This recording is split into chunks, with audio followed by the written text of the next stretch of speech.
for the day, beautiful people.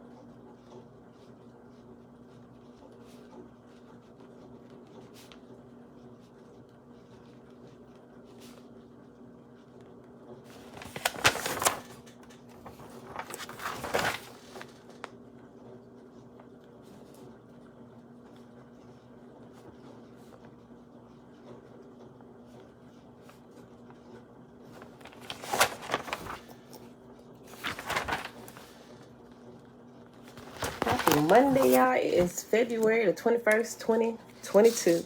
Day number 37 of year 4, reading through the books of the Law and the Prophets. Another 4-year consecutive day count, day 1055. Today, y'all, we're starting tablet A of the Complete Annunaki Bible on page 42.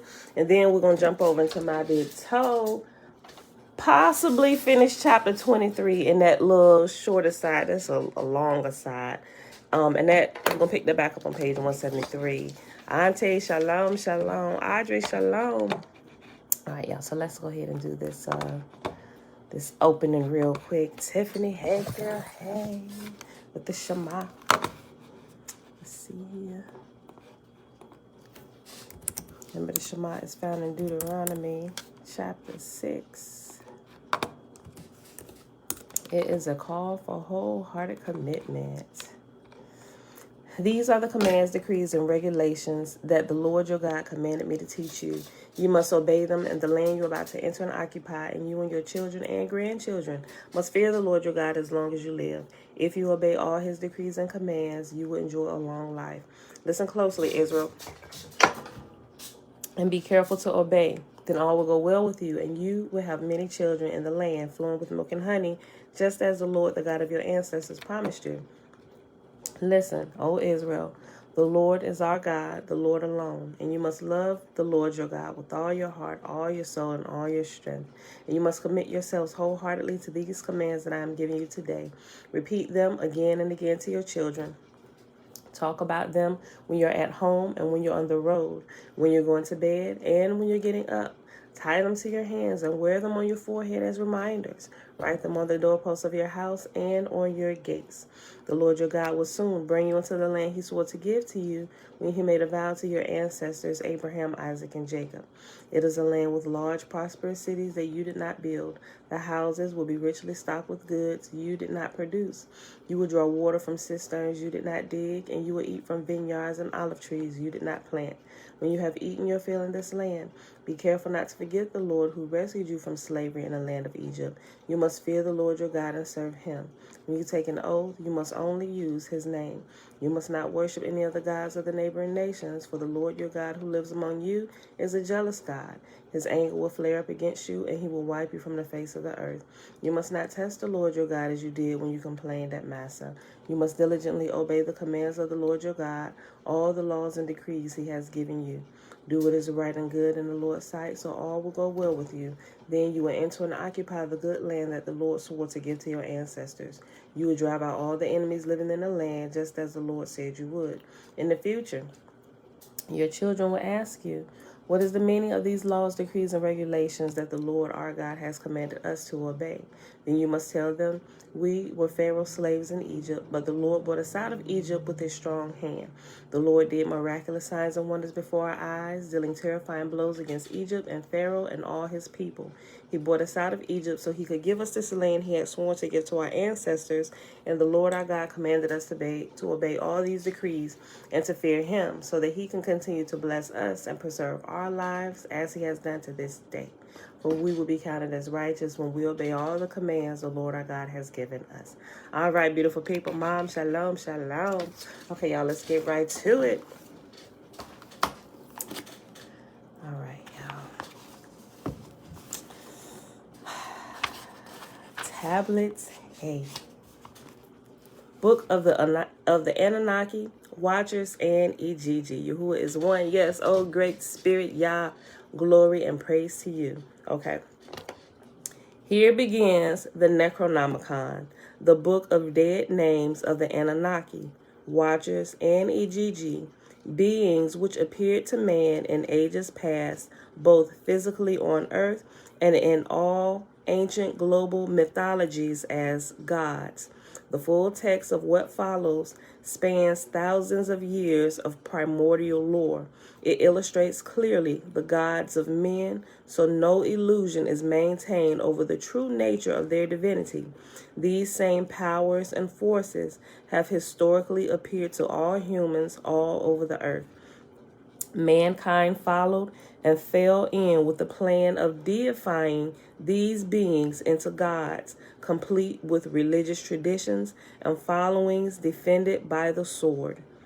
Offerings, which first served to feed the Anunnaki themselves, would later feed priests and their families once the gods left the earth, leaving their shrines and temples emptied and humans seemingly forgotten. Are the gods so distant and forgetful? In the Ancient of Days, these beings were better known by their true natures, but time passes, and with the rise of humans came the rise of monotheism, illogical when pertaining specifically to the origins of the known world and its inhabitants. The following text only introduces the concepts which run fluent throughout the Necronomicon and Anunnaki Bible. The same entities were known by different languages under varying names.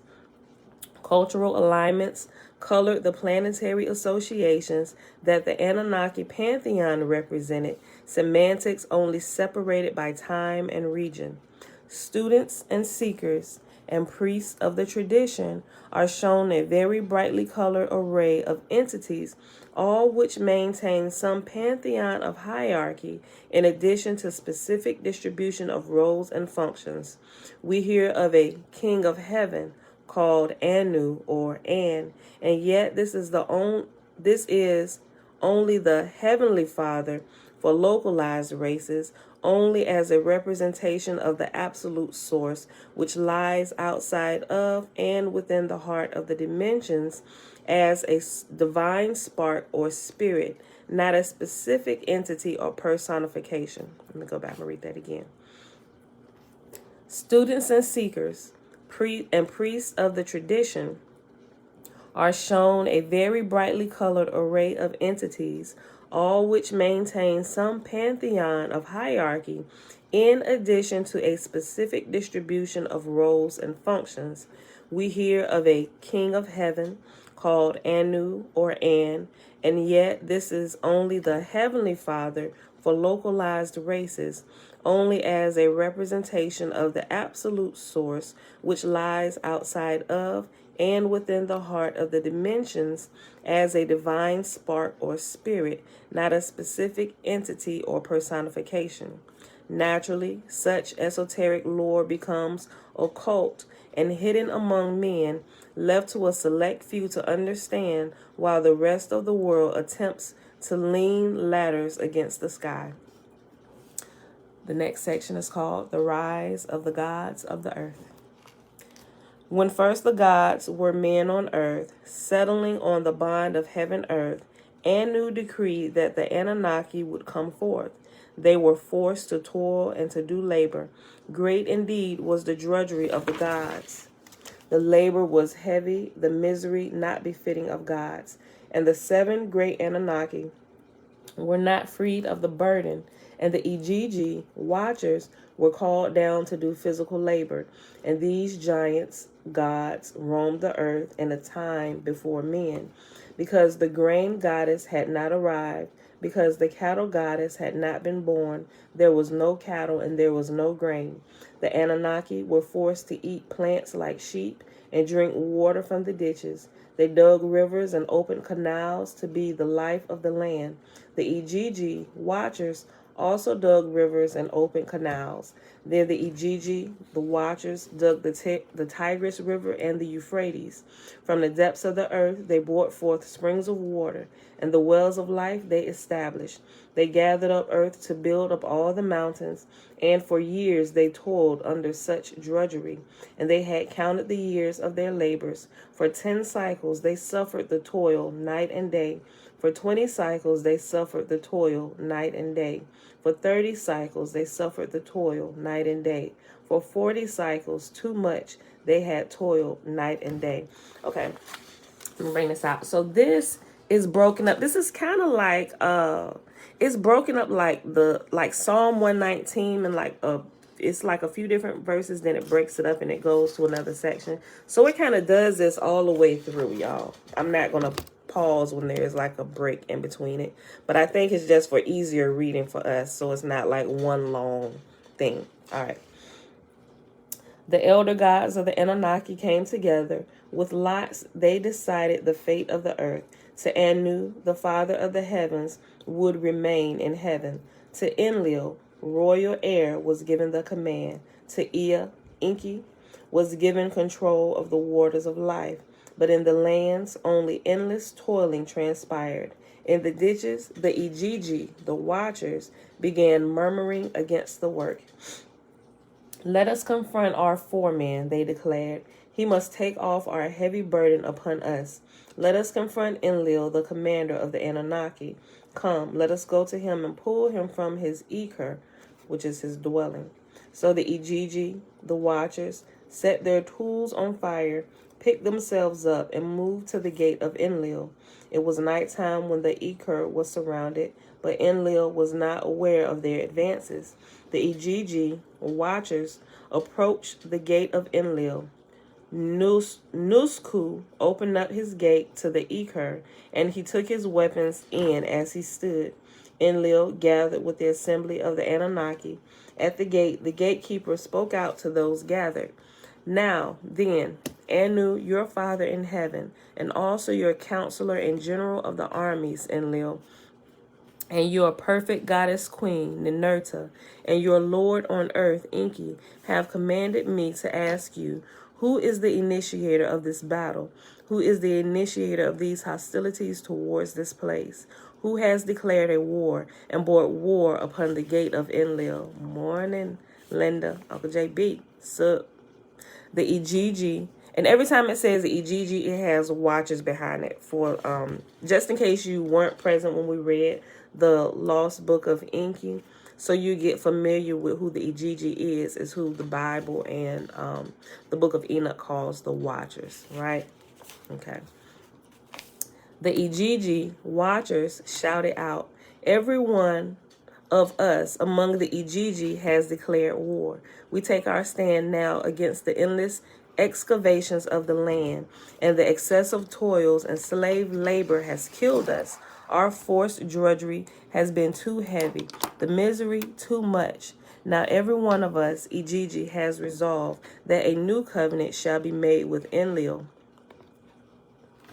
A grand assembly of Anunnaki was advised. A message was sent to Anu to come down from the heavens. The Lord Enki was brought to their presence, and the resolution came from Enki. To relieve the misery of the Ijiji, the race of humans were created to be the workers. Secrets of Seth, son of Adapa, is the next section.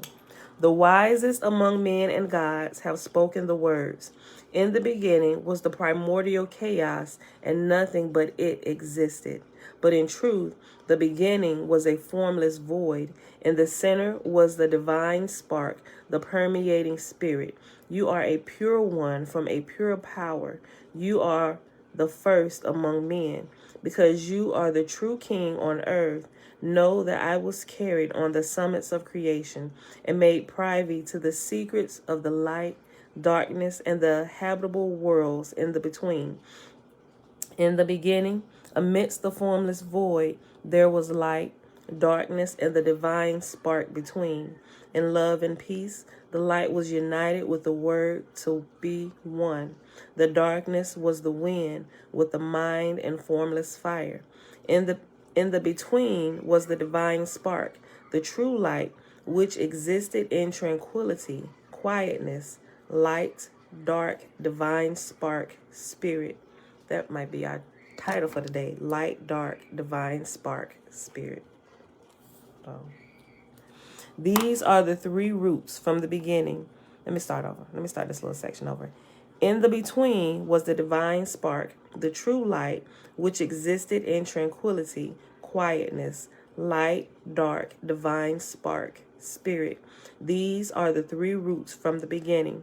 Each of them existed alone, separated, in their own power, and in the beginnings unknown to each other. Uncle Nathaniel, peaceful greetings. Thank you again. The power bestowed upon light was great. Light revealed the nature of darkness and knew its depths. Light discovered the root of darkness was not pure, divine. In ignorance and isolation, darkness assumed the ego mind. Darkness believed none could be above it, and it consumed itself. And the darkness reigned in depths covered by primordial waters. The vileness and corruption beheld by darkness was not known, but then darkness quaked, and all could hear the sound. The divine spark heard the sound of the mind of darkness. For the first time did this sound vibrate throughout the universe. When darkness beheld the form of the divine spark, which is the spirit, it could not comprehend because the mind was full of pride. By the will of light, the darkness was separated from the waters.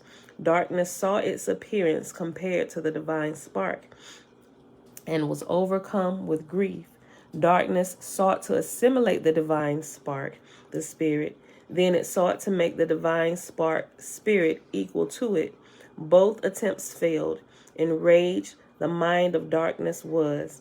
It became the eye of bitterness in the depths. Then it showed its fiery rage at the heights of the depths.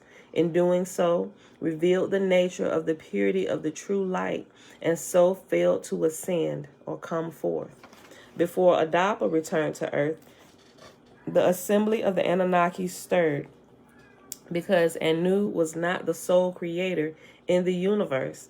Chaos stirred, for the mind of darkness was known to be a liar. When it spoke, I am God and there is no other. When, after Adapa had returned to earth, the assembly of Anunnaki met with Anu, chief creator. The assembly asked, isn't this creation, man, who is made in the image of a god, going to be the ruin of us and our plans? The Anunnaki and the Igigi murmured among themselves. The god had been made from the earth and heaven. It had determined that another was to be made in its likeness. They determined in heaven, let us also fashion females by which the man will fall in love with. And the lesser gods delighted in this decision, for they feared the rise of power of this new god. We are the powers in this age. We are the rulers in this age. Let the children of light serve us.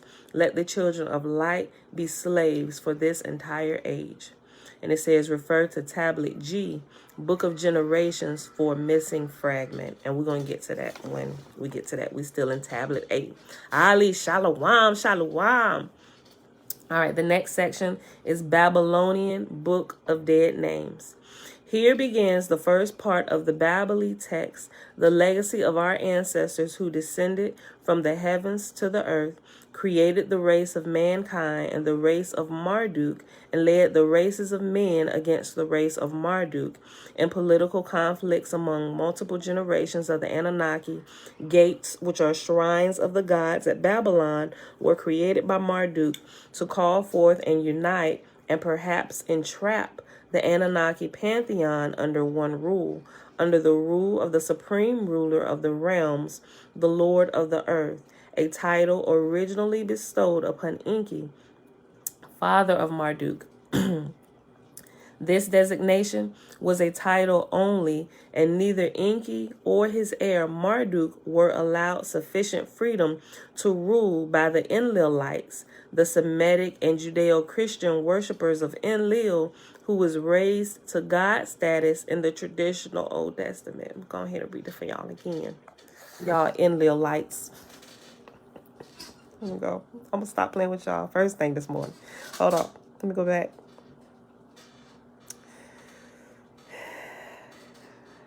In political conflicts among multiple generations of the Anunnaki, gates or shrines of the gods at Babylon were created by Marduk to call forth and unite and perhaps entrap the Anunnaki pantheon under one rule, under the rule of the supreme ruler of the realms, the Lord of the earth, a title originally bestowed upon Enki, the father of Marduk.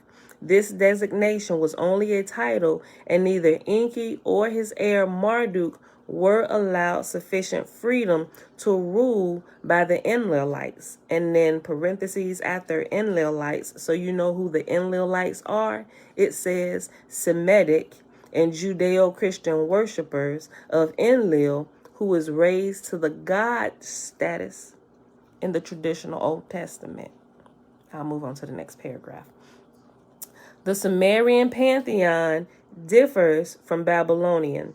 In older traditions, the eldest of the elder gods and those most closely aligned to them are heralded the highest in the heavens.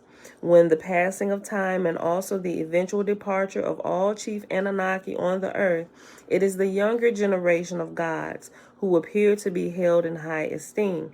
For example, where the Sumerian pantheon is highly emphasized by the lineage of Anu and Enlil, these become ambiguous characters in the strictly Babylonian tradition and are replaced by Enki and Marduk, known as Ptah and Ra, respectively, in Egypt. The Enlilite lineages are given most attention in older Mesopotamian and later Semitic traditions, where the same lore is observed with updated names and characters, hence the new names that we got that we are familiar with in the Old Testament. According to the Babylonian version of the Epic of Creation, which is the Enuma Elish, it is Marduk who is given credit for creating not only the interdimensional portal of dimensions, but also the Babali, gateway of the gods or stars on earth in Babylon. The purpose of gates for the gods extends far beyond the astral initiations practiced by some modern necronomical reconstructionists and were actually designed to seal the power of individualized Anunnaki entities under the power of Marduk, as is echoed by the Tower of Babel stories. This becomes evident by the choice of deities selected in the Babylonian pantheon because they are adopted from opposing bloodlines of Enlil and Enki. For example, the use of both Marduk and Inanna Ishtar as ceremonial worship icons would seem politically contradictory. While they are considered half-siblings, they actually have no great love for one another. Marduk is later held responsible for the death of Dumuzi, necessity of the famous underworld descent of Ishtar, and as punishment, she pushes for his exile and imprisonment in the pyramids. In another example, Nergal, who first appears as an impartial mediator between the Mardukites and Enlilites, but eventually become the figure responsible for unleashing terrible weapons in the Middle East, resulting in the destruction of Sodom and Gomorrah, and inevitably the fallout that caused the original destruction of Babylon and forcing Marduk to abandon Babylon altogether for Egypt. It should then be clear that under the Babylonian pantheon, none of these superfluous deities were intended on being literally worshipped. Instead, the powers were intended to be sealed under Marduk, who assumed all 50 names of the Anunnaki composing the pantheon of elder gods in prehistory. Reigning above all this was the original Sumerian trinity of Anu, Enlil, and Enki. They were given numerical designations of 60, 50, and 40, respectively. Their official spouses, Antu, Ninlil, and Ninki, were subsequently designated 55, 45, and 35. The designations for a king of heaven was 60. Command of the earth planet began with the designation of 50, which was first assumed by Enlil and then later Marduk upon assuming the 50 names. Okay, so now it's about to go into these names. That was just kind of like a quick overview of everything so you get it. Okay, so the original Sumerian Anunnaki pantheon. Okay, so it's about to give the names and the numbers. Okay, so stick with me, y'all. Anu, 60 plus Antu, 55. So it's the male and their females, or the god and their goddesses, or the husband and the wife, right? Okay. Anu and his wife Antu. Remember, their spouse's name always matched them, right? It's kind of like they doing today when they put the names together, the first names of the man and the woman. What was Brad? It's like Brad Jolene or Angel Brad or something. Y'all get what I'm saying? Something like that. Anu, 60 and plus Antu, 55. Enlil, 50 plus Ninlil, 45. Inki, 40 plus Ninki, and they also called Ninki Daminkina, and her number was 35. Ninurta, it has 50. Hold on, wait a minute. Okay, so his is on the line. Ninurta is minus 50. Okay, so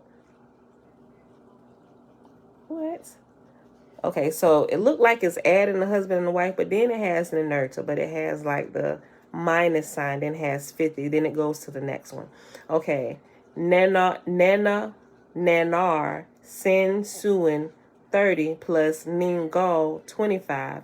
Shamash, Samas, Utu is 20. Inanna, Ishtar is 15. Ishkur, Adad is 10. Ninhursag is 5. Okay. Now let's go into the Babylonian Anunnaki Gate / Zoni Pantheon. Ninib / Ninurta is 4, and it has in brackets 50. Marduk in parentheses, it has 10 / 50. Nergal in parentheses, it has number 8. Shamash / Samas in parentheses 20. And Nana / Ishtar, which is another name for her. When it's like / it's that's the same person. And Nana is also Ishtar, and her number is 15. Nabu or Nebo is 12. Nana or Suin is 30. Okay, so now it drops down to the Anunnaki names found on Nabu prayer tablets. Anu plus Antu. Then it's Bil, Bel, Enlil plus Ninlil. Ia, Inki plus Ninki / Damkina. Then it's Ninurta / Ninib. Then Marduk plus Sarpanit, Zerpanitu. So that's another name for Sarpanit, depending on what tablet in the prayer tablet this is referring to. Sarpanit, Marduk's wife, Zerpanitu. Okay. And Nana is also Ishtar. Samas is also Shamash. Nabu plus Tasmitu. Then you have Nanar / Nana Sin. Then you have Raman. Trina, hey girl, hey. Okay, so now it's going through those list of names, and with each name it's going to give descriptions, and it's 7 of them. The first one is Anu. Antu. An is the sky or the heavens. Anu or Ansar is the king in the sky or heavenly one. Anu, the house of Anu, is sometimes equated with Uranus. Antu, half-sister and wife to Anu, together created Enlil, though Enki was first born to Anu by another female. Antu is sometimes equated to Neptune, though this is usually reserved for Enki. Number 2 is Enlil and Ninlil. Enlil is the lord of the wind and of the command on earth, who is also called Enlil, Ilil, Ilu, and Nunamnir, who is revered as the god on earth by Sumerians and Semites, competing with his brother Enki for the love of half-sister Ninhursag. the parentage of royal heir Ninurta Ninib. Enlil then espouses the midwife Sud, renamed Ninlil, as his official spouse, together creating Nana and Ishkur. Enlil decreed that no Anunnaki should mate with the humans. Enlil is Jupiter, though in Babylon, this is Marduk. All right, the third one is Enki. Enki and Ninki. Enki, Lord of the earth. Ea, Lord of the deep. Nudimud, the fashioner, known too in Egypt as Ptah, which is Ptah, who is called also Ea, Saru, Lulag, Edak, and Lugal, Abzu, and who is the father of Marduk with Ninki, called Damkina. Enki sought to save his bloodline on earth during the deluge. Enki is Neptune. Number 1, Nana, of the god Enlil, firstborn, the god of the moon, called Asim Babar, the light of the new moon, called Nanar, the light of the full moon, and called Su'in or Sin, the light of the crescent moon. First of the Anunnaki gods to be born on the earth planet, wed to Ningal, called Ninkal, who created the twins, Samas, who is Utu, and Ishtar, who is also Inanna. The Anunnaki gave to him the designation of 30. Number 2, Nabu, royal son of Marduk and Sarpanit, firstborn heir to Marduk, given the secrets of writings and wisdom, called Nebo and Nabak. He is messenger, Mercurios, to Marduk, an organizer of the Mardukite tribe and the Amorite lines, counselor to Nebuchadnezzar and Napulazar, and the prophets of Marduk, Mordecai, and Melchizedek. In Egypt, he is Thoth the younger, brother to Satu, who the Egyptians named Seth. Nabu is the vizier of Marduk on earth. The Anunnaki gave him the designation of 12. Number 3 is Ishtar, called Queen of the Heavens by Enlil and Anu, and known as Inanna, Ishtar, Asarte, and Ninmessara, known as Isis, the mistress of love and war, goddess of both, in far-reaching lands, heralded as Ashtaroth and Aphrodite, and no man who serves her may serve another lady. She is the Venus, the morning star, which does shine brightest, handmaiden of Anu and consort to Dumuzi or Tammuz. The Anunnaki gave her the designation of 15. Number 4, Samas, brother to Ishtar, the morning star. Samas is the day star, giving rule in the precinct of Apsu and Utu and Udu. Samas or Shamash rose to the position of Lord of the Sun in the midst of the younger gods of the Anunnaki and the positions of Sol and Helios by certain tribes. Twin to Ishtar, they are both descendants of the line of Enlil. The Anunnaki gave to him the designation of 20. Number 5, Nergal, Chthonic lord, born of Enlil and Ninlil, reigning with Ereshkigal, lady of the underworld, known as Urakal, Lugaleria.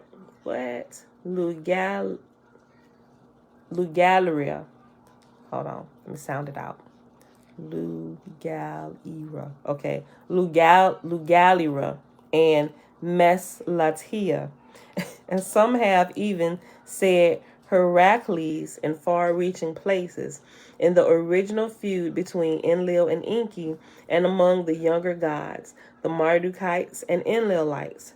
Nergal stood as peacemaker and mediator between the sides, but then given charge of Mars and the horrible weapons, he emptied the city of Babylon with the horrible weapons, and such was given by the Anunnaki the designation of 8. Number 6, Marduk, lord of the 6th seal and gatekeeper of the south, called Lugal de Mineranakia. Lord of heaven and earth. And at his home, Babylon, keeper of the Babylonian, the gateway of the gods, heir of Enki, Ea, and Damkina, Damgalanuna, and consort to Sarpanit, Zarpanitum, lord of Jupiter, Dispater, and by one name in 50, Nibiru, the unifier and defender of the gods and the tablets of destiny, the lord of the 50 names of the Anunnaki, who was exiled in the pyramids for the death of Dumuzi or Tammuz, and who fought for supremacy on earth. Seeing the lordship of his father Enki deprived by the line of Enlil, the Anunnaki gave to him the designation of 10, but Marduk assumed the designation of 50 in Babylon, and upon traveling to far-reaching places and about the Magan lands, heralded by Babylon's lord of the earth planet. Number 7, Ninib or Ninurta, the oldest and heir of Enlil, descendant of the heavenly Ib or Ib dynasty of Anu, called the Lord of the Wind, Adar, and Iskar, called Lord of the Thunder, Raman and Kronos.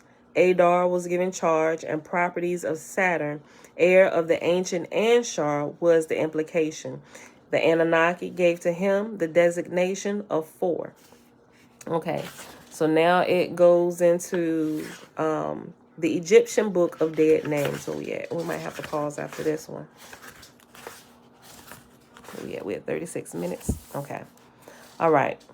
The Osiris scribe of true words spoke after arriving in heaven. It is good for men to intone the true words while on earth, as all the true words of Tem, T-E-M, come to pass. I am the risen God Tem, and I am the only one. As such, I came into existence in Nu, in you. I am the Ra, who rose in the beginning and is the Lord of this universe. Then this is broken up too, just like in Proverbs, how they break it up. And between each one, it asks this question, who is this? Or, yeah, it's who is this? What is this city? And then it goes on to explain. So the first question, who is this? It is Ra, who rose in the beginning in the city of Hensu, and who appeared crowned like a risen king. The gates of Shu had not as yet been created, and he proclaimed himself on the steps of Khem, Khem. I am the great God who has even created himself, and who has created Nu in you, and who lent his name to the company of the gods as gods. Who is this? It is Ra, the creator of the names of each of his limbs, which actually came into being in the form of the gods, the form of those who serve in the procession of Ra. I am he who cannot be rejected among the gods. Who is this? It is Temu, the dweller in his winged disk. But others will say it is Ra, when he rises on the eastern horizon. I am yesterday, and I know today. Who is this? Yesterday is the past, who is Osiris, and today is the present, who is Ra. The day when he shall destroy the enemies of Neber-Techer, and when he shall establish his sons Horus as prince and ruler. Others will say that today is Ra, on the day of the festival of Osiris slain, reunited with his father Ra, and when the heavenly battle of the gods was first sought, and Osiris had been named the Lord of the Amentet. All right, so just in case you're just joining in with us, all these names, we've already identified who Ra is, right? So it's now going to begin using those names, but we know that these are the original Anunnaki, right? Their names are changing as the times are changing, but they are still these same Anunnaki, right? Depending on what region they're at and what religion is being founded, they just change their names, right? Okay. Who is this? No, I just read that one. What is this? It is Amentet, the creation of the souls of the gods, at a time when Osiris was commanding in Set Amentet. Other will say that the Amentet belongs to Ra, When any god comes forth, he must rise up and fight for the title. I know the hidden God who dwells within. Who is this? It is Osiris, and yet others will say that it is Ra, and that the God who dwells in Amentet is the phallus of Ra, with which he had union with himself and begat the gods. I am the Bennu, bird residing in Anu. I am the gatekeeper of the tablet of destiny, the record of that which was made by the gods, and others say of which all things in this universe are made. Who is this? It is Osiris, and yet others will say it is the dead body of Osiris, and others still may say that it is the excrement of Osiris. The things which have been made, and things which shall be made, are a reference to the dead body of Osiris. Others will say that the things which have been made are eternity, and the things which shall be made are everlastingness, and the eternity is the day, and the everlastingness is the night. Coming forth, I am the god Menu. Who is this? Menu is Horus, the advocate of his father Osiris, and by his coming forth we mean his birth. 2 plumes grace his head, and Isis and Nephthys. 2 goddesses go forth, and when they set themselves upon such, they act as protectors of Menu, who is Horus. Others would say that the 2 plumes are belonging to the head of Tim, and still others who say the plumes are the eyes of Menu. Come forth into the city, recorder of the offerings of sacrifice. Come forth, the Osiris scribe who possesses the true words. What is this city? It is the horizon of his father Tim. Coming forth, I have put an end to my iniquities, and I have been absolved from my sins. What is this? It is the cutting of the umbilical cord of the body of the Osiris scribe, possessor of the true word among the gods, and all of his iniquities are absolved. What is this? It is the purification of the risen Osiris on the day of his birth. I am purified by the great double nest which is in Hensu. Let the followers come on the day of offerings at the altar of sacrifice to the invisible great God who dwells there. What is the great double nest? The name of one nest is Star of Millions of Years. The great green ocean is the name of the other. That is to say, the lake of Natron and the lake of salt. But others will say that the name is Planet of Millions of Years, and that that great green pond is the name of the other. Yet still others say that Father of Millions of Years is the name of one, and Great Green Lake is the name of the other. Now, as concerning the invisible great God who dwells there, it is none other than Amun-Ra, who we know to be Marduk. It is none other than Amun-Ra himself. Coming forth, I pass over the way to the head of the island of Ma'ati.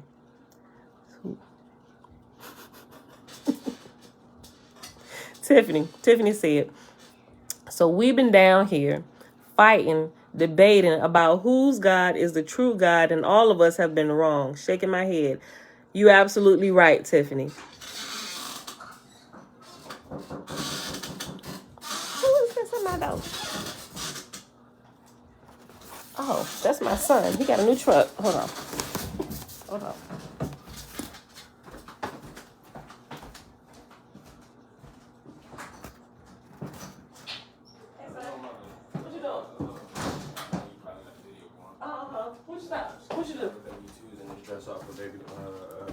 Oh, okay, cool. Well, that's it right there.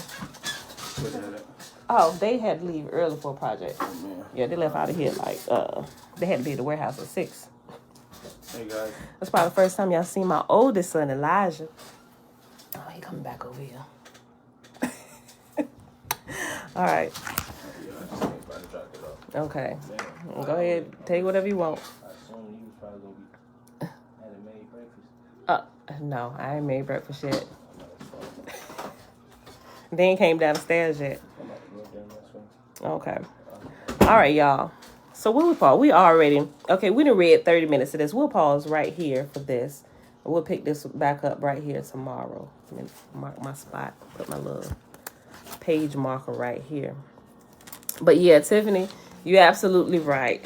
We've been down here fighting about whose God is really God. Now, technically, yeah, he done grew up, Trina, right?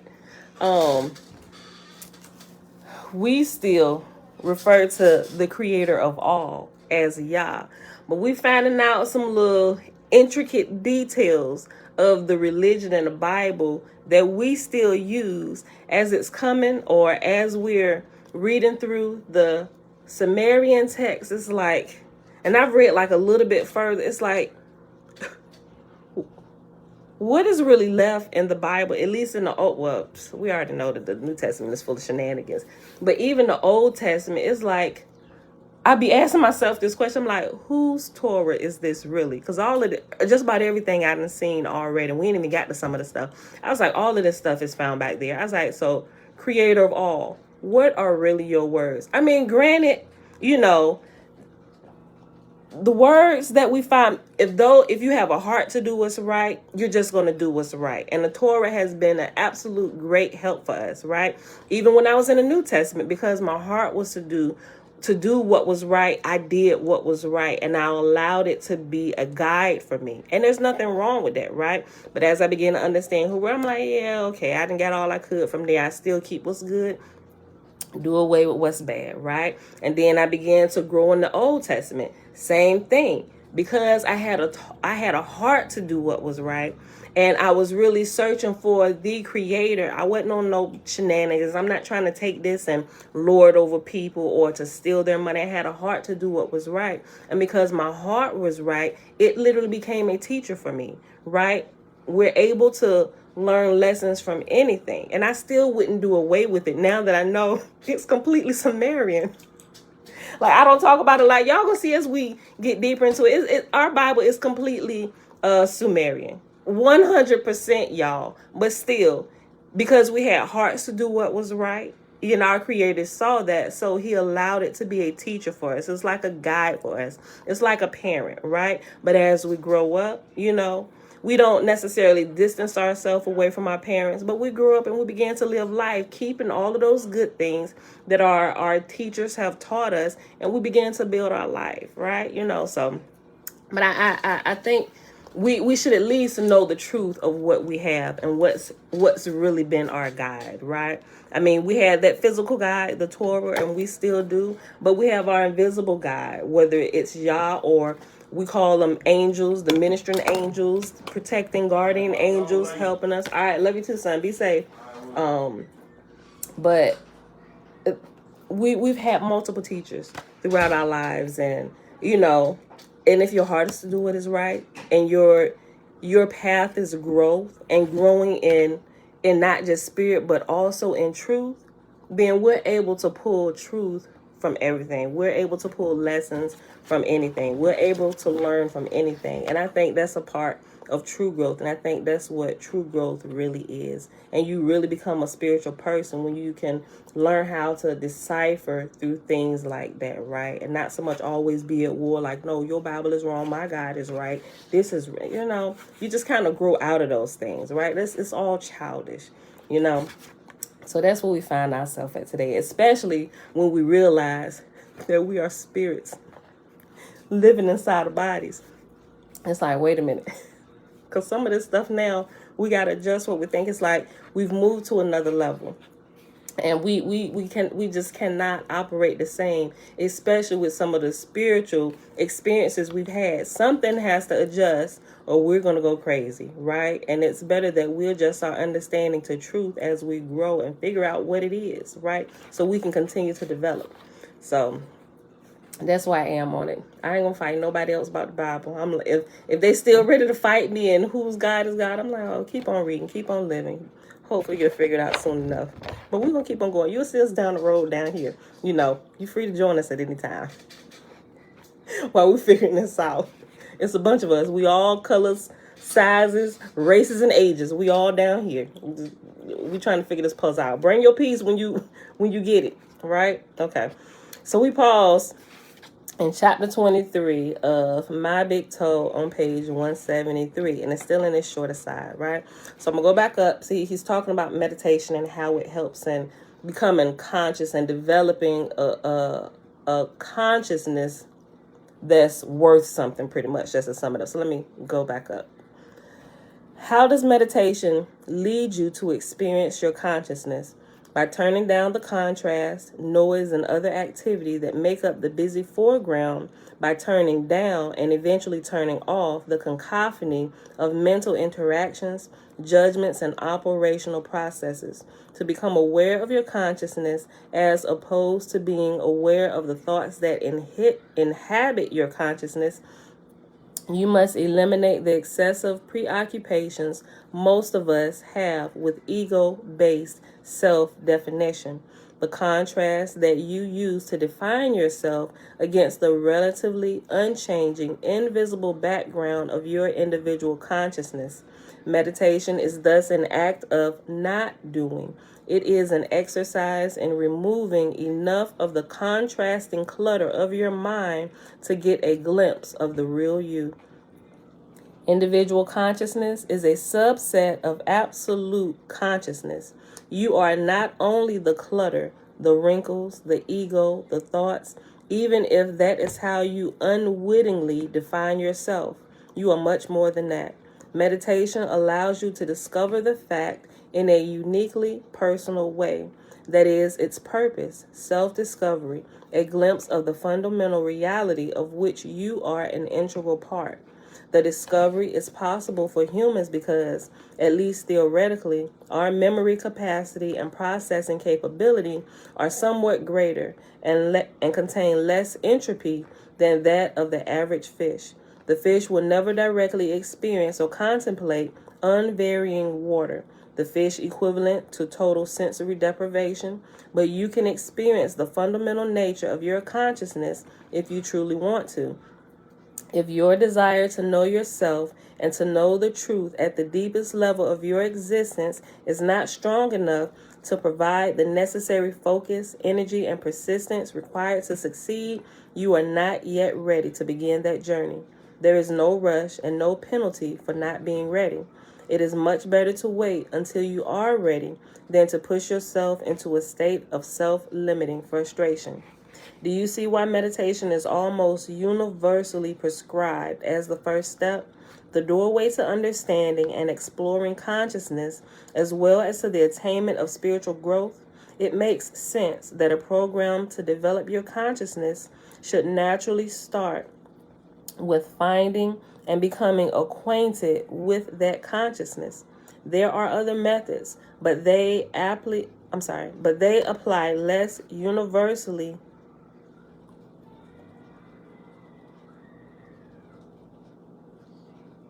Let me go back. Okay. There are other methods, but they apply less universally, are more difficult to learn, and are much more difficult to teach. Meditation will work wonderfully when you are ready. You may first need to work on getting ready by developing an honest desire to grow spiritually and the courage to pursue big truth to its conclusion. You may need to first overcome some of the fear and cultural beliefs to which you have become attached. How does meditation clear out the clutter and reduce the noise level of a mind caught in a self-referential endless loop of obfuscating circular logic? The technique is simple and straightforward. The trappings of ritual, dogma, belief, and physical process are mostly irrelevant. You simply stop the incessant operational, self-referential, contrast-producing chatter of the mind by filling the mind up with something less distracting, less self-focused, and less obsessively driven. While the mind is preoccupied with non-operative busy work, you can experience the still center of your being. Eventually, after much practice, you can let go of the mental busy work and explore the larger reality of consciousness from an imperturbable still, and quiet place that will slowly develop and grow larger at the center of your being. Some traditions call this mental busy work assignment a mantra. Traditionally, this is a sound of some sort, but in this big toe, we are bound only by science, not tradition. So remember, weeks ago when we were talking about praying in tongues, you can pray in a tongue. You can call it a mantra, one word, repeating it over and over again, but you're essentially doing the same thing.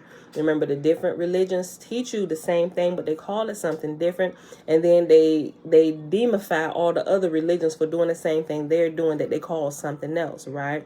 Church, you call it praying in tongues. In the Eastern cultures, you call it chanting or call it a mantra, but you're doing the same thing. It's a phrase or it's a word that's being repeated over and over and over again. And the whole point is to quiet you down, quiet the chatter down on the inside of you so you can focus and you can tune into Yah, so to speak, right?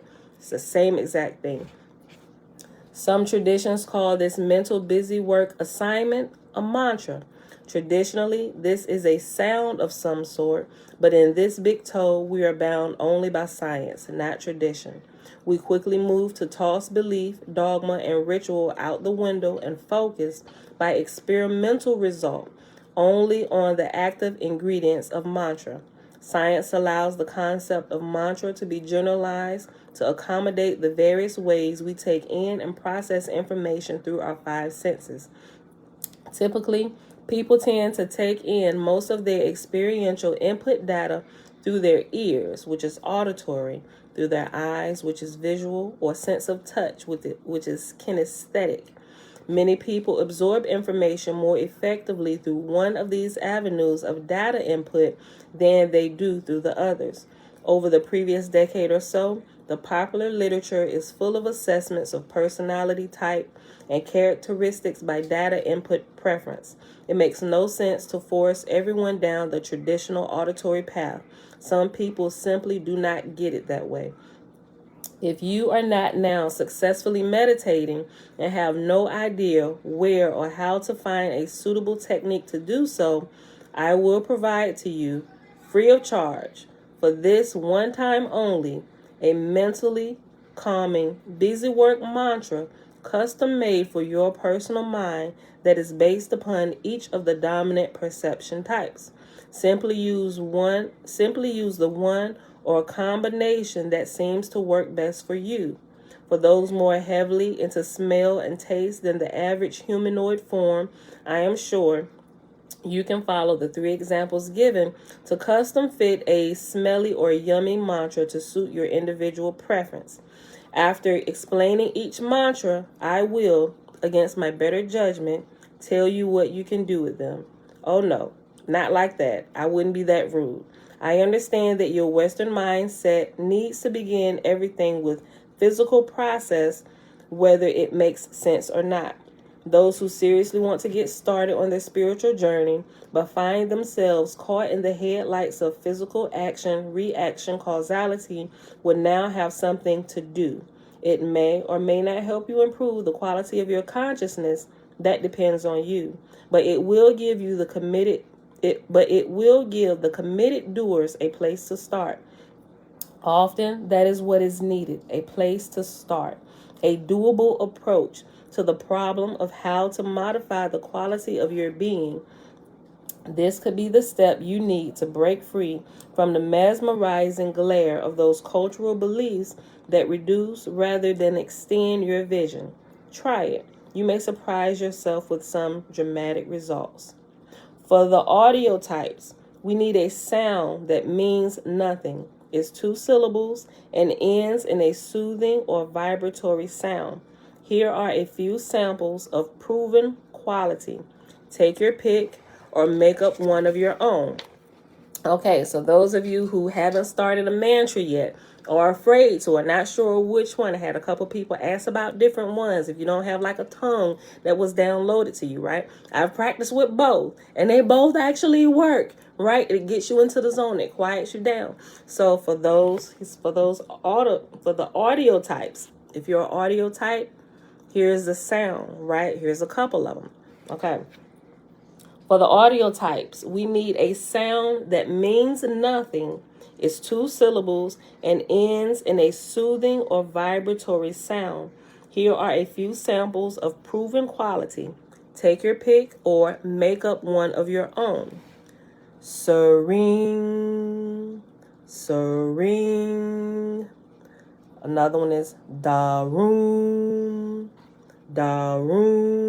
And you would just keep repeating that sound. It means nothing, but it's causing the vibratory sound. It needs to be 2 syllables. Just something for, it's like you got to give you, remember I say you got to give your dog a bone. Give your dog a toy to play with.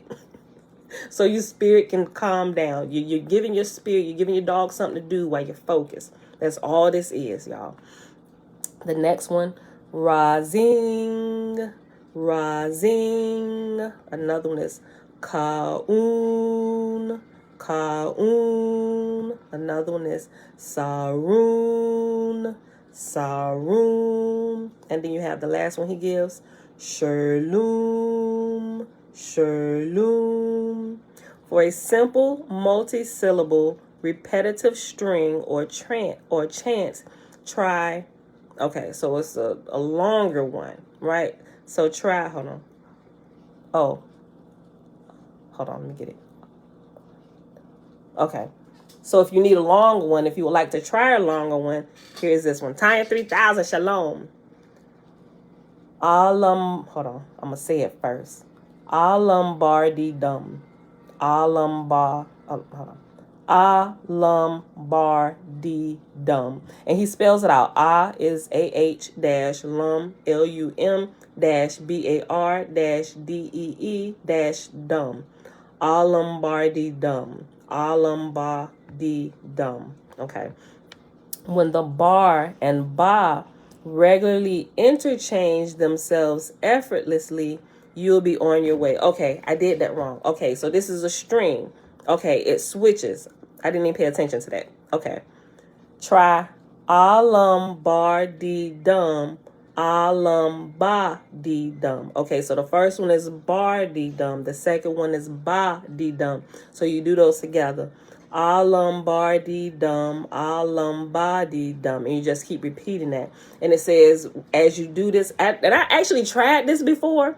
I actually had to record it and listen to it and then do it. And then it just kind of like takes over. It does that same thing if you do it long enough. Remember how I was explaining when we was going through the tongues book? When I was praying, when you pray in your tongue, it's like priming your pump, so to speak. It's like once you do it and because when you first start, it's like, you got to focus and keep yourself doing it. But if you do it long enough, it literally just begins to take over by itself and it'll keep going. It's like you got that pump prime, like you starting a lawnmower, like, then it just takes over and goes. That's what literally happens. You got to practice it long enough to see it actually happen. It'll happen with a mantra, a long string mantra, and it'll happen with your tongues. It's like your spirit will just pick it up and it'll do it. And you can actually do it for the rest of the day. It'll just keep going. But you got to do it long enough. And for me, it kicks in about the 4th or the 5th hour. And I noticed that only because when I was doing my all-nighter prayers, when I would pray that long, I would notice after a certain time period, I wouldn't have to like force the praying anymore. It would just literally take over on the inside of me. And I was like literally sitting back, like listening to my inside just go with it, if that makes sense. Okay. For a simple multi-syllable repetitive string chant, try alumbardidum, alumbardidum. When the bar and ba regularly interchange themselves effortlessly, you will be well on your way. These are sounds, not words. It is important that they carry no intellectual meaning. The point of this exercise is to quiet your operative intellect so that you can experience consciousness by directly reducing the variations, comparisons, and contrasts that your ego intellect imposes upon consciousness. Feel free to mix and match. Put any of the first syllables in front of any of the second syllables to produce no fewer than 36 unique mantras. For most people, it won't make much difference. It won't make much difference which sound is used, but if one sound feels more natural than the others, use it. Obsessive compulsive types should take care not to get wrapped around the axle trying to find the best one. Any will do. Lighten up. Do not be intense and serious. Have no expectations. Sit in a comfortable, quiet place where you will not be disturbed. Close your eyes and fill your mind with the sound of your chosen mantra. No need to make an actual sound. No need to make an actual sound. Focus your attention on the sound. Let the sound fill your mind. Think of nothing else. Whatever devices you need to stay focused on the sound and merely, use whatever devices you need to stay focused on the sound. Merely listen to it repeat itself. The repetition may be simple and straightforward or occur in interesting ways, perhaps with complex variations. Eventually, let the sound of the mantra slow to a rhythmic, bland repetition, and then slow and smear further into a continuous background sound. If thoughts creep in, gently put them aside and refill your mind with the sound. If intruding thoughts constantly stream into your awareness, give the mantra a more active form. As thoughts disappear, leaving your mind empty, simplify and soften the sound of the mantra. Continue the meditation process uninterrupted for at least 20 minutes, twice a day for 3 months before evaluating the results. I'm going to say that again. And remember, can I post the mantra instructions for those of us who have not acquired the book? I sure can. That's good. Thank you. I will. I sure will. I can actually just go into my electronic book and copy and paste it. I'll do that. I'll put it in the community section today. Okay. Post mantra instructions. Okay, and also remember a way to do this. You're welcome, Lindsay. Y'all outstanding in a form of discussion and reading. Also remember, it's something that I do. I was using it this morning before I got on. I actually recorded myself saying my mantra. I recorded myself and I put it in my iTunes, in my playlist, and I put it on repeat. So if you're working and you can like have a headphone or something in your ear, or you may work by yourself, or you drive or whatever, you can practice this and actually keep yourself focused by doing that. Record your own self saying it and you can actually listen to it. I'm telling you, it does the same thing where you're saying it out loud. When you first start doing it, just to get yourself in the habit of doing it, saying it out loud will probably help keep you on track. But the main focus, or the point you're trying to get to, is where you don't have to actually speak it out of your mouth. You make it an inward thing, right? And it just kind of just keeps going by itself. So I found that to be a great help, right? And at times I even just put it on at night. Imagine sleeping 6 to 8 hours a night for however long you sleep. Make sure you got your phone plugged in and headphones charged up if they wireless, and let that play in your ears all night, right? So you're getting that charge overnight. And I tend to do that from time to time. But that's a great help, so just in case, just to kind of get it going, give yourself every opportunity to grow with the resources and all the electronics and everything we have available to us. Okay. And we're going to pause after this, after I finish with these instructions here. Okay. Let me go back up. Eventually, let the sound of the mantra slow to a rhythmic, bland repetition, and then slow and smear further into a continuous background sound. If thoughts creep in, gently put them aside and refill your mind with the sound. If intruding thoughts constantly stream into your awareness, give the mantra a more active form. As thoughts disappear, leaving your mind empty, simplify and soften the sound of the mantra. Continue the meditation process uninterrupted for at least 20 minutes, twice a day, for 3 months before evaluating the results. If the sound slips away, but no extraneous thoughts appear, let it go and drift into the quiet blankness of your consciousness. You will love it. Visual types need a non-personal visualization that begins with complexity but not detail and ends with simplicity. You may start with a black and white soccer ball, then let the colors change to red and blue. Then the ball begin to rotate slowly. Let the colors change. Your image should be as clear as a watercolor painting, not as precise as a high-resolution photograph. Switch to a series of simple geometric shapes such as spheres, cubes, circles, triangles, cylinders, rectangles, and lines. Let them rotate slowly. Slowly change their size and colors. Choose one shape and let it change very slowly. Watch your images intently. Think of nothing else. Gradually, progress your images towards greater simplicity and slower motion. Do not force the images. Let them do what they want to do as long as they do not disturb your tranquility. Look at your images uncritically and dispassionately as if you were watching a plotless movie. If thoughts creep in, gently put them aside and refill your mind with more active images. Continue the meditation process uninterrupted for at least 20 minutes twice a day for 3 months before evaluating the results. If the images slip away but no extraneous thoughts appear, let them go and drift into the still oneness of your consciousness. If you enjoy natural places, and when I post these up here, I'll make them separate posts, so it's not one whole long post, but I'll put the in bold at the top for auditory types meditation. I'll break it up, so it'll be like 3 or 4 different posts.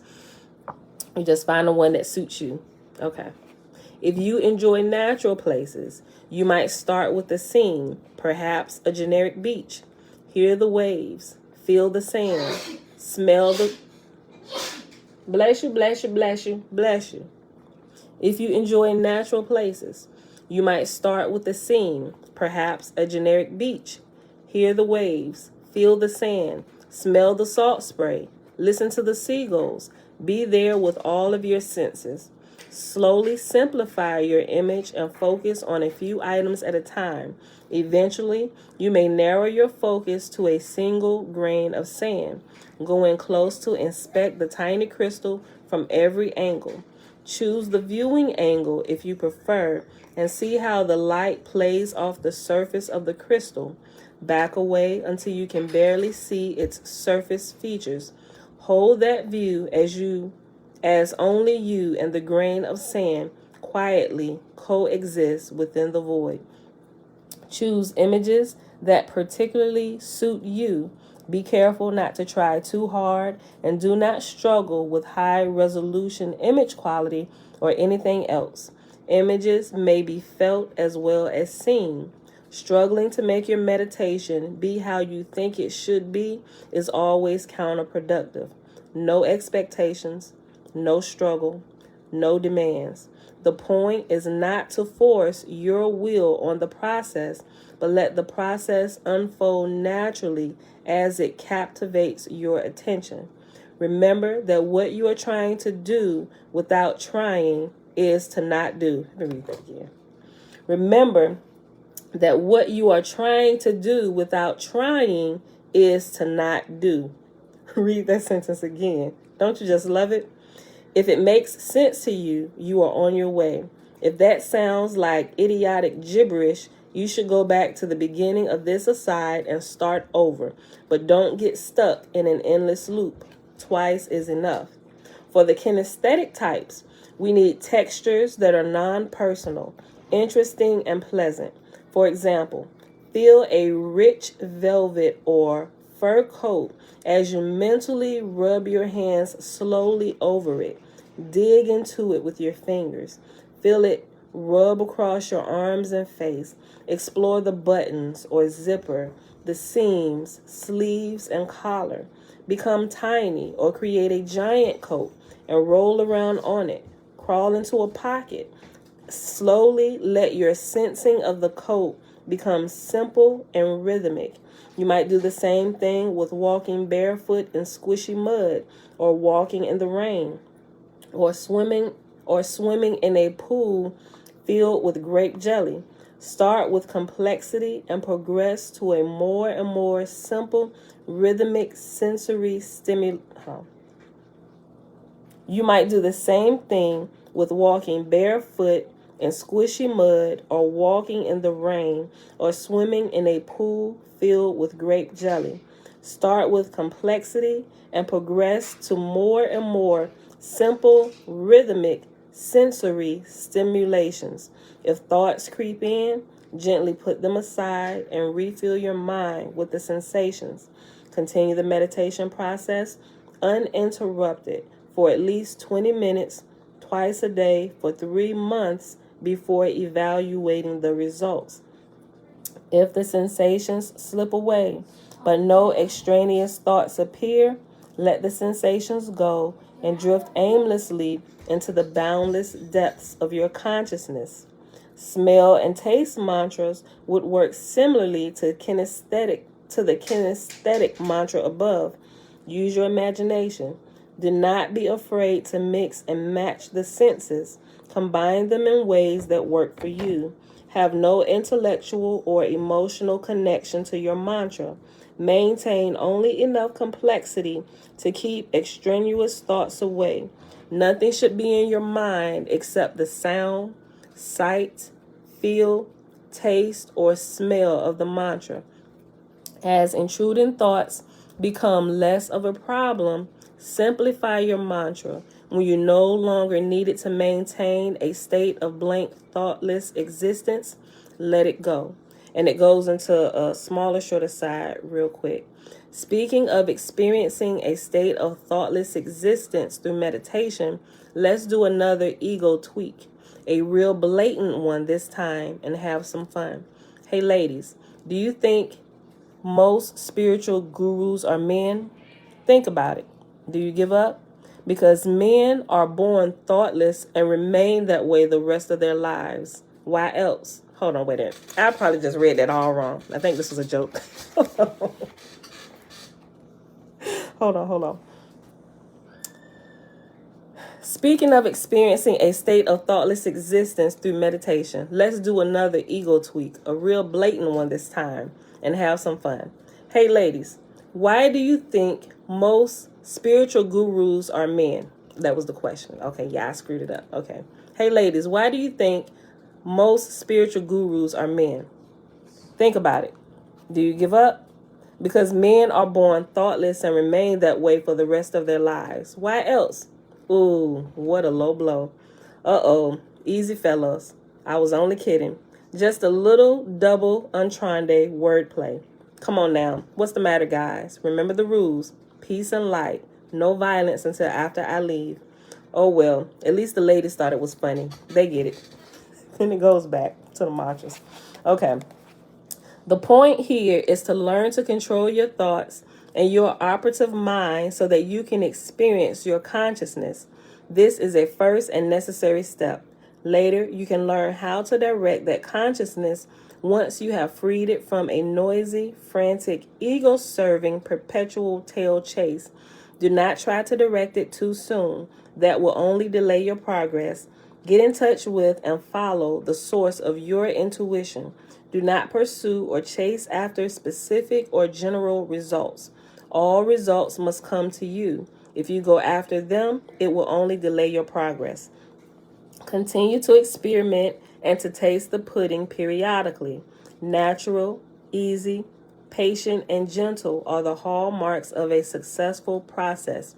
Result-driven, ego-driven, success-driven, frustrated, forced, fearful, and having preconceived notions and expectations are the hallmarks of a wrong-headed, flawed execution of the meditation process. Experiment to find what works best and feels most natural to you. After you find it, stick with it for a while. If thoughts intrude, as soon as you realize that your mind is no longer exclusively working with the mantra, put them gently aside. If thoughts continue to come, increase the complexity of your mantra a little. As thoughts disappear and do not return, decrease the complexity. Never try too hard. If you become frustrated, you are trying too hard. This is most important. Have absolutely no expectations and no specific goal. This is also important. Do not begin to judge how well or how poorly your meditation is working until you have found and implemented a productive meditation process twice daily for at least 3 to 6 months. Then taste the pudding. Right? So he said you got to practice it. And once you get in the flow, he said give yourself 3 to 6 months. I would say do it 6. That's why we ain't started doing our live Zooms yet. Because y'all ain't even nearly had enough time to practice any of this stuff that we learning about, right? Especially if you just started it. So he said give yourself 3 to 6 months. Then taste the pudding. Look at your life. Look at the quality. Has it increased? Has it decreased, right? Begin to take notes. But you got to get a process in place to get going first, to even begin to see results begin to build and add up, right? Okay. I'll read this again and we'll pause right after this. This is also important. Do not begin to judge how well or how poorly your meditation is working until you have found and implemented a productive meditation process twice daily for at least 3 to 6 months. Then taste the pudding. Do not analyze or compare, just experience. This is not an intellectual exercise, and your analyzing, justifying intellect will only get in the way. Never force the mantra. Go with it, flow with it, and let whatever happens, happen. This is a gentle activity with no preconceived notions of what the outcome should be or feel like. There will be plenty of time for evaluation and pudding tasting after you gain some basic competence. There must be a time to be critical, but not now. You do not know enough to be productively critical yet. Let every meditation be an entirely new and unique experience. Do not force every meditation experience to be like a previous experience that was judged to be a good one. Continue tasting the pudding at 3-month intervals. Look for the existence of measurable results in the form of objective changes in your being. After 6 months, ask people who are close to you if they notice a change in your approach to life. Be aware of your mental state, how that state changes as the meditation progresses. I'll tell y'all that I'm telling you it works, because my outlook on life, just by going through some of this stuff and just like, Pam, calm yourself down. Like some of my reactions towards people, especially when it comes to the Bible, it would be not such a nice conversation to have with me. I'm just like, you calm down a whole lot, Pam. Like, you just gotta like let it flow. Let it flow like water, right? Let it flow like water off a duck's back. Say, let every meditation be an entirely new and unique experience. Do not force every meditation experience to be like a previous experience that was judged to be a good one. Continue tasting the pudding at 3-month intervals. Look for the existence of measurable results in the form of objective changes in your being. After 6 months, ask people who are close to you if they notice a change in your approach to life. Be aware of your mental state and how that state changes as the meditation progresses. Customize your meditation to suit yourself. Your meditation should become easier, more effective, and more efficient over time. Be patient. Do not rush the process. Trying to speed up or push the process will only delay your progress. Pay careful attention to the choices you make throughout your day. Examine your motivations and intent. Pay careful attention to the choices you make throughout your day. Examine your motivations and intent relative to those choices. By an act of your will, modify your intents to be more giving, caring, loving, and to be less self-serving. Shift the focus from what you want, need, and desire, to what you can give to and do for others. In the same manner, change where and how you invest the energy that follows your intent in your relationships and interactions with other people. Examine your motivations and intent as described above, immediately before and after, but not during each meditation. You must be consistent. That is most important. You must be consistent. That is most important. And one more time for good measure. You must be consistent. That is most important. Once you get used to the exercise, 30 minutes twice a day is enough to accomplish both the meditation and the examination of your choices. Take more if you wish, but much more is not necessary.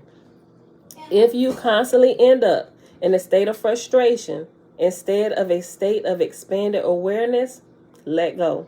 Back off and take a break until you can find a different perspective, a different attitude, or a different intent. Try a different mantra. Perhaps you are trying too hard. Perhaps you are limited by your belief and fear, or lack the necessary. Perhaps you are limited by your belief and fear, or lack the necessary courage and drive. Perhaps you need to read and follow the instructions more carefully. Perhaps you are using a meditation technique that does not suit you. Perhaps you are not ready at this time. Don't worry. Everything works out in its own time. There is no blame, no reason to feel badly, and no failure on your part. Continue to apply the meditation process gently and consistently, and one day, when you relax, success will take you by surprise. Everyone grows in their own way and in their own time. No one faults children for not being adults, though most children wish they were adults. That's good. I'll read that again. Everyone grows in their own way and in their own time. No one faults children for not being adults, though most children wish they were adults. There is no practical technique that allows you to skip steps. You are who and what you are. Accept that gracefully. Work on getting ready by continuing to practice the given exercises gently and with no expectations. There is no faster process or better way to get ready than that. And we'll pause right there. Right? Okay.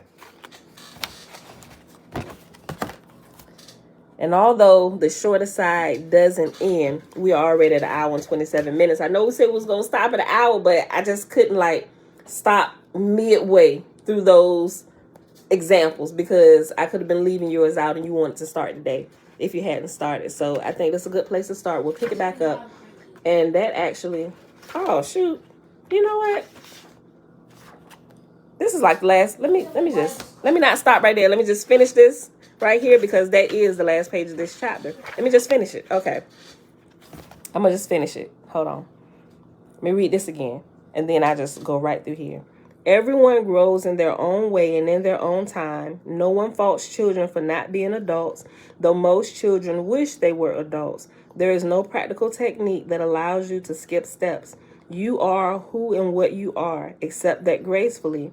Work on getting ready by continuing to practice the given exercises gently and with no expectations. There is no faster process or better way to get ready than that. Thus, we see that getting prepared and ready to grow, as well as actively progressing along a growth path, as well as optimizing the growth path that you are on, all follow the same prescription. It matters not what your initial conditions are. Hey, Isaiah, you too loud. Shush. It matters not what your initial conditions are or where your starting point is.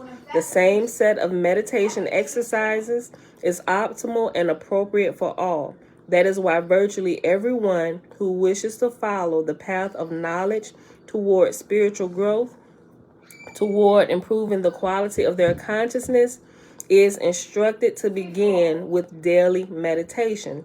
Each individual will naturally extract from their meditation what they need for their next step. I read that again. That was good.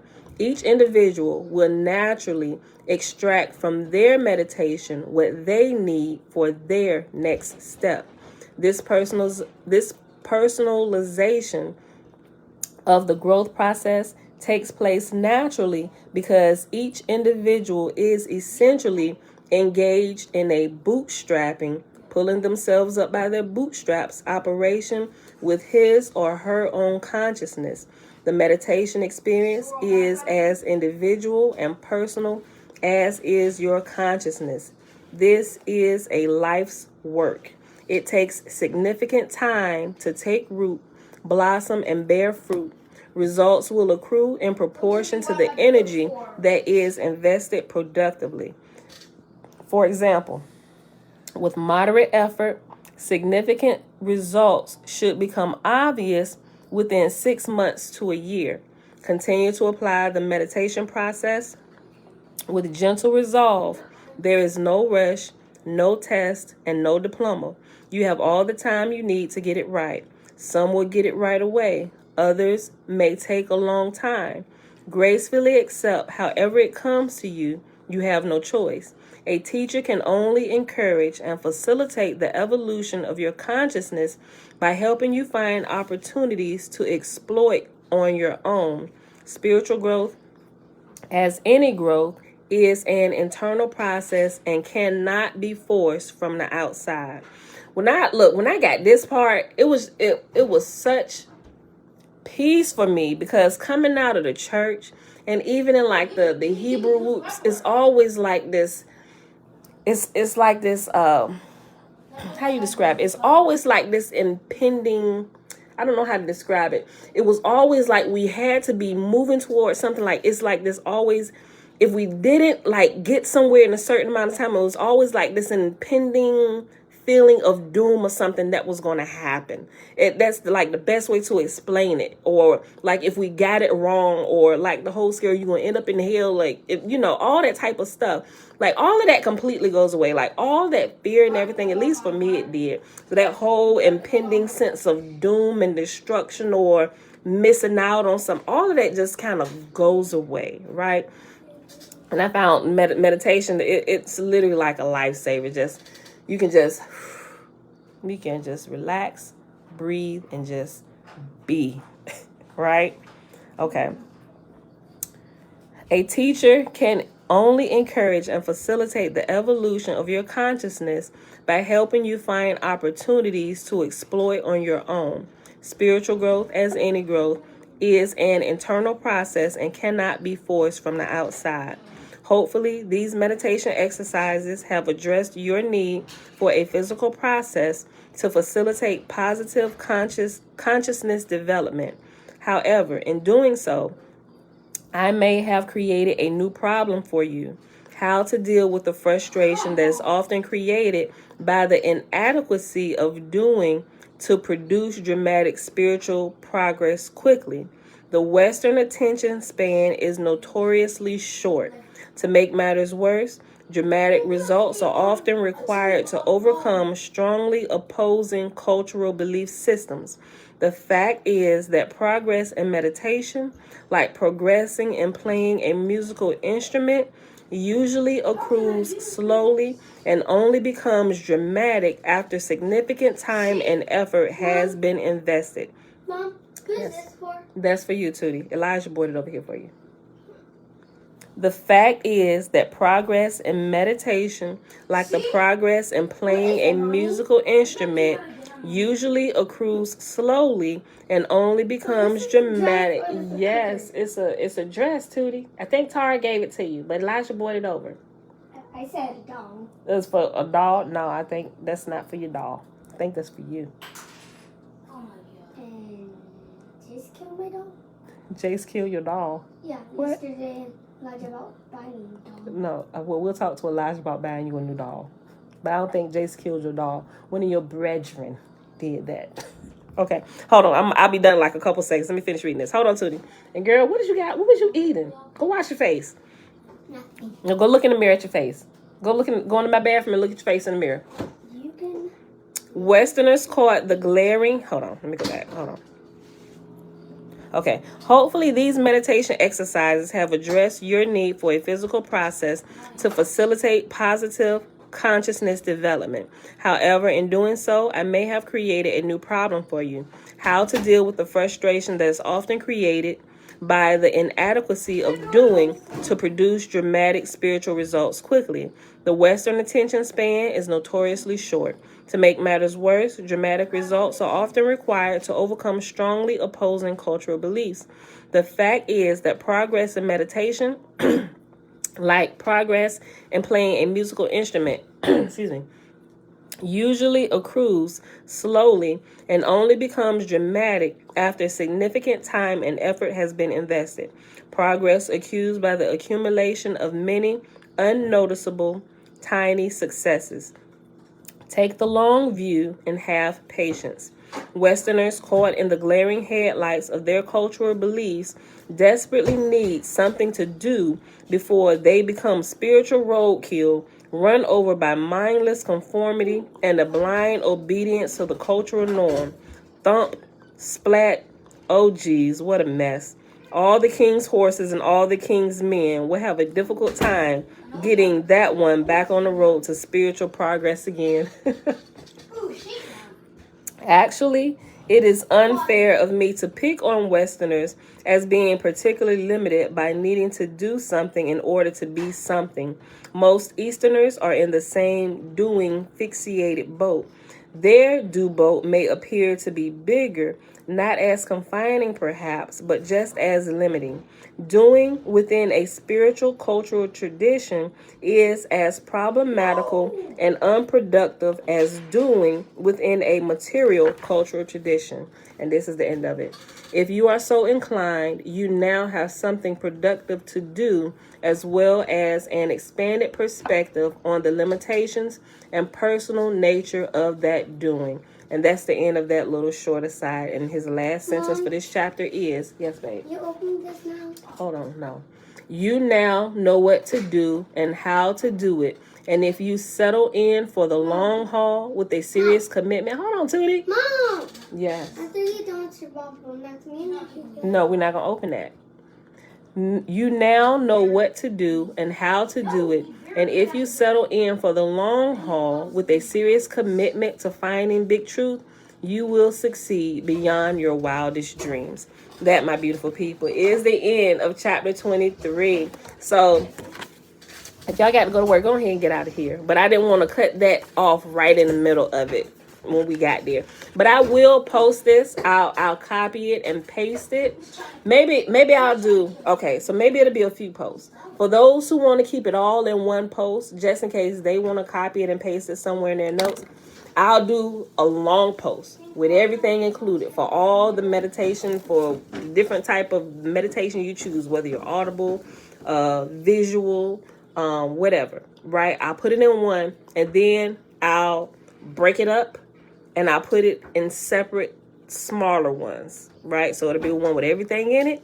And then if you just want your portion, for if you know you're an audible learner and you can hear, like I'm like an audible learner, right? Well, I guess I'm a good mix of all of them, but a lot of things, which is probably why I can sit and listen to lectures and stuff all the time. I can take in a lot of information. I do a lot of things audibly, and I can retain a lot of stuff by hearing it. But some things that I may not quite understand, I have to kind of manipulate it, like with my hands, or go through looking at things just to make sure I get the part that I'm missing from hearing, if that makes sense. So I'll do it that way. So give me a few minutes. It'll be up in, give me a couple hours. I got a couple things to do over here, but I'll get it up. It's real easy because I can just go to my electronic version and I'll copy and paste. Bella, stop that. All right, y'all. So with that being said, I hope you enjoyed the reading for today. It is Monday. You ain't doing the blessing today. You need to go look at your face in the mirror, little girl. You need to go wash your face. Don't give me attitude. You ain't getting in the camera looking like that. Well, you need to hurry up and put some water on your face.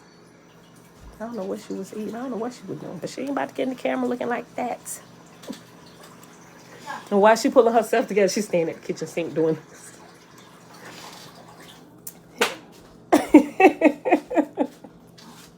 Hold on, look at me.